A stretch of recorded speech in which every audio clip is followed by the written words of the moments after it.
સુરતના હજીરા રોડ પર આવેલા કવાસ ગામમાં ગણપતિ પંડાલ અને રૂપક સોસાયટી દ્વારા આયોજિત 7 દિવસીય સંગીતમય શ્રીમદ ભાગવત સપ્તાહ જ્ઞાન યજ્ઞની અત્યંત ઉત્સાહ અને ભક્તિમય વાતાવરણમાં પૂર્ણાહુતિ થઈ છે। આ ધાર્મિક મહોત્સવે સમગ્ર વિસ્તારમાં ભક્તિની સરવાણી વહાવી હતી। ભવ્ય આયોજન અને કથા પ્રવાહ। આ જ્ઞાન યજ્ઞનો પ્રારંભ 15 ફેબ્રુઆરી 2026ના રોજ મહાશિવરાત્રિના પવિત્ર પર્વે ભવ્ય કળશ યાત્રા સાથે કરવામાં આવ્યો હતો।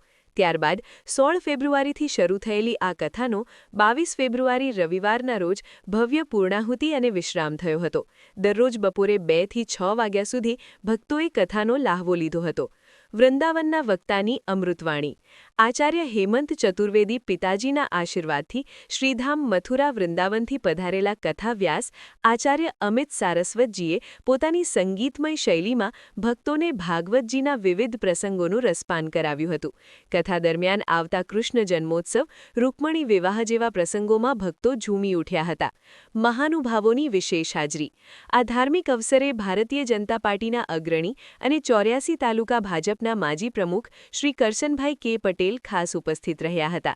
તેમણે વ્યાસપીઠના આશીર્વાદ મેળવી સોસાયટીના રહીશો દ્વારા કરવામાં આવેલા આ સુંદર આયોજનની પ્રશંસા કરી હતી। શ્રદ્ધાળુઓનો અતૂટ સહયોગ।